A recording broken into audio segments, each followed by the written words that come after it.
It's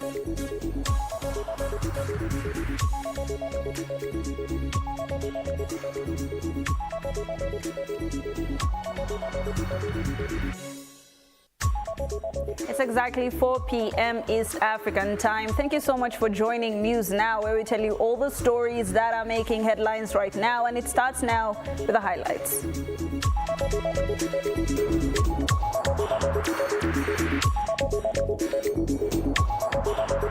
The highlights.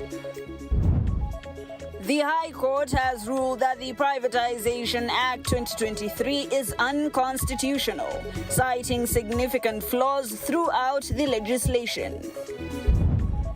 Also, a motion to impeach Kericho Governor Eric Mutai has been formally submitted to the County Assembly, with MCAs accusing him of gross violations of the Constitution, breaches of both national and county laws, abuse of office, and misconduct.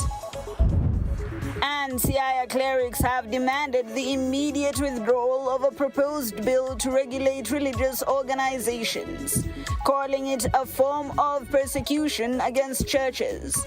Of the bishops or church leaders does have an issue, then it should be taken as an issue with him, not with all the churches.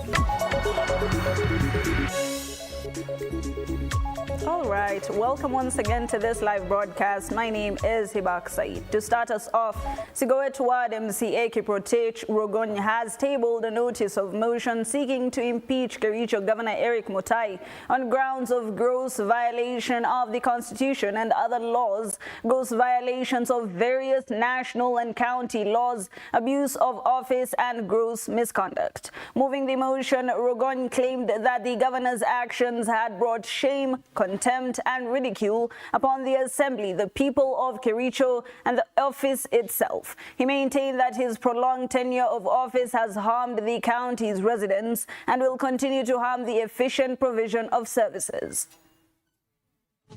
I intend, with the support of the members of the County Assembly of Kericho, the County Assembly, to move the motion for the impeachment of His Excellency Honorable Eric Mutai, the Governor of Kericho County, for number 1, gross violation of the Constitution; number 2, gross violation of various national and county laws; number 3, abuse of office; number 4, gross misconduct. Presiding over an administration which has deliberately refused, failed, neglected, and omitted to automate revenue collection, thus opening up the county's revenue to pilferage and misappropriation and theft. Number B, the county government advertised for the procurement of integrated revenue management system by an advertisement dated 14 December 2023. Despite the tender being responsive and compliant, tender being proposed by the tender committee for the purpose for the award of the tender, and there is evidence that the governor frustrated award of the state tender. Number C, the absence of automated payment system has adversely impacted on the revenue ability by the county through deliberate undercharging of business permit fees and miscategorization of zones where businesses are actually. All right, more of that in our subsequent bulletins. Moving on, hotel owners in the Masai Mara National Reserve have strongly condemned the rising cases of fraud witnessed in the park. The owners claim that the incidents not only affect job seekers in the reserve, but also tourists who have been scammed by being charged for non-existent hotels. They argue that the issue could tarnish the country's tourism reputation. Additionally, they have urged Kenyans looking for jobs to be cautious about job advertisements posted online while issuing a warning to those involved in these fraudulent activities. Many people have actually been falling prey of situations that are kind of looking attractive in the sense of giving them opportunities for jobs. Unfortunately, they end up sending money to people who are actually not genuine, and at the end of it, they end up losing the money and not getting opportunities. Guests have actually been trapped into a situation of paying money for holiday or trips to people or agencies that are non-existent. This issue actually has come to our attention, and we would like to strongly condemn it because it's actually not only destroying the image of this region, but also the image of the country at large. Now let's move towards the Rift, where former Uasin Gishu Deputy Governor John Barorot appeared at the Nakuru Law Courts to testify against the Finland scholarship saga that involves the current Uasin Gishu Senator Jackson Mandago. Currently, the former Deputy Governor is testifying. Let's cross over and listen in.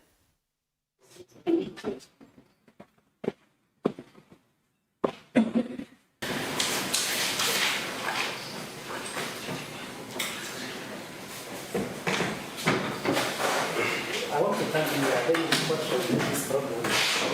You remember you were telling the court that there was some overpayment of around 8,400,000 to Canada. Yes, to a university in Canada. To a university in Canada. And you confirmed, you told the court there was an understanding that in view of this overpayment, some students were to be sent. Cover that. No, Your Honor. I said the invoice was for 4.3 million that came from that university. But when they paid double. Yes. When the task force asked the trustees why this, when this happened, why didn't you ask for a refund? Their opinion was that we had plans that in future we'll take other students and we'll net off. So that's their opinion. It's not. But you confirm all the monies, much as it was an overpayment, it went to the university in Canada. Yes. So, as you testify that, you can confirm that that money was not misappropriated by anybody, but just an oversight and overpayment from the investigation. So when you communicated to the university, the money was paid. But what was done with it, is I cannot really say. Yeah. It's okay. I appreciate that answer.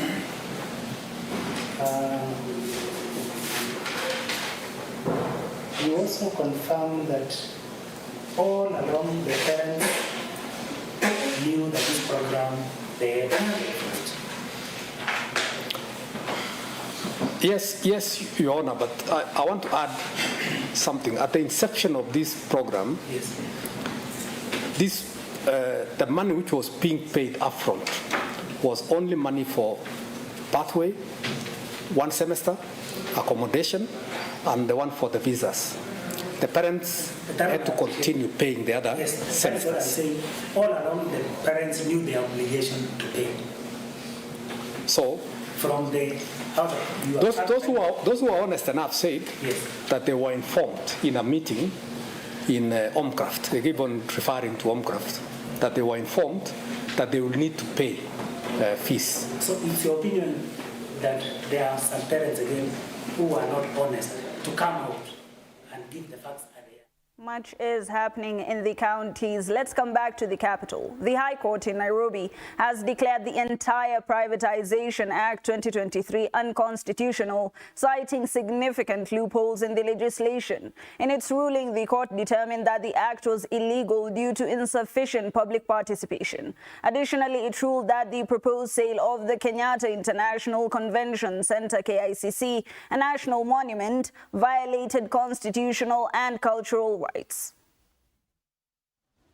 As we move on and as we get more details on that, of course, those stories and many more will be given in our subsequent bulletins. Moving on, Siaya clerics have called for the immediate withdrawal of a bill seeking to regulate religious bodies, terming it as synonymous with church persecution. Addressing the media after attending the Siaya County Church Leaders Forum meeting held at the Skills for Living Ministry headquarters in Siaya town, the clerics lamented that several clauses in the bill were hell-bent at curtailing the spread of the gospel and if not checked, will see the country degenerate into lawlessness. Led by the chairman of the forum, Archbishop James Opio Onyango, and organizing secretary Bishop Wilfred Amolo, the church leaders said it was unfortunate that the bill seeks to bar religious leaders from undertaking some of the principal duties bestowed on them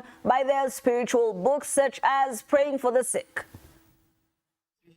Many people have actually been falling prey of situations that are kind of looking attractive in the sense of giving them opportunities for jobs.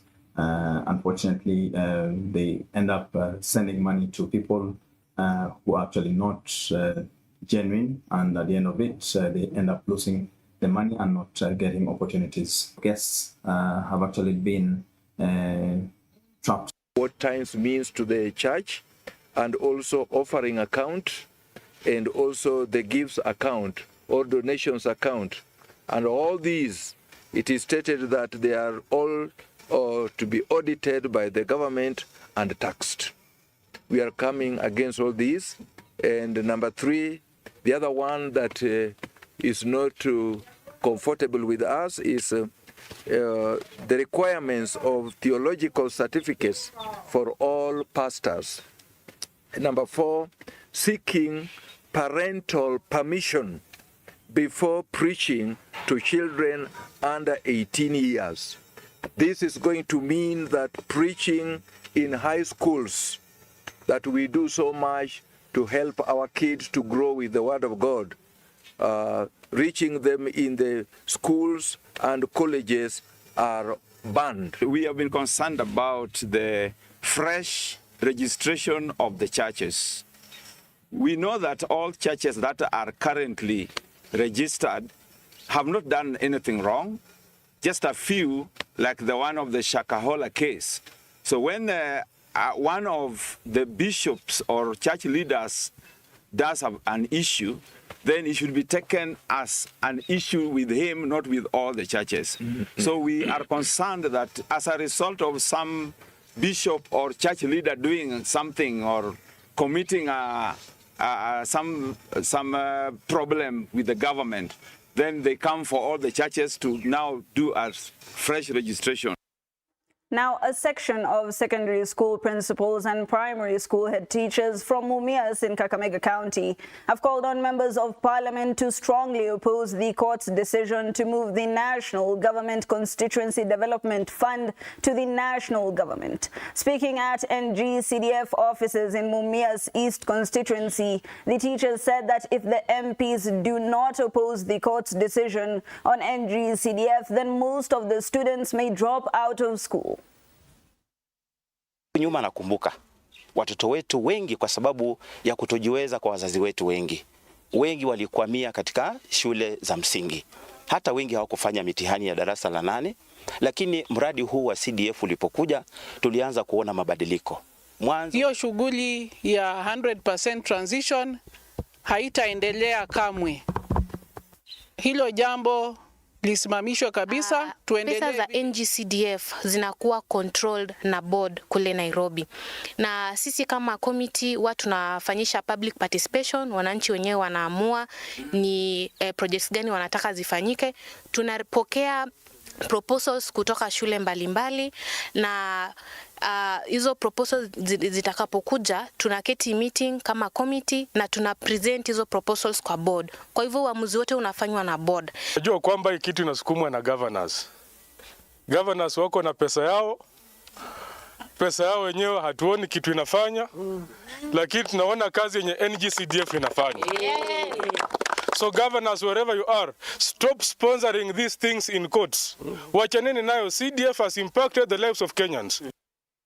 Still on matters education, learners will be equipped with vital skills and ideas in primary school following the launch of the ABE and MBA program that aims to equip the learners with entrepreneurship skills.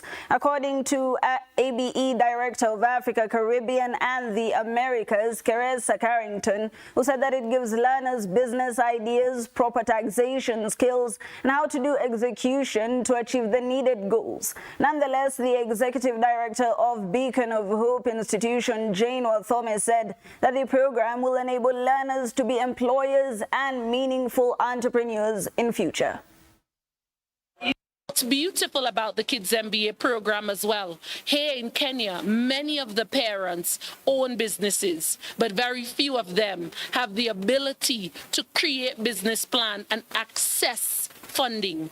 Now we will be creating generational wealth, as this is not an investment just in the students, but also an investment into the families. The students can now help their parents create their own business plan, go to the bank, negotiate on the right types of funding, and more so, help them to run sustainable, effective, impact confidence. So excited today because Kids MBA has begun, has been born at Beacon of Hope Academy, especially in our junior secondary school, and I know it's going to be a game changer. ABE Kids MBA, teaching skills, and especially in regards to business, which is one of the areas that they look at in pre-technical studies. We are saying we are shaping entrepreneurs and the business leaders of the future.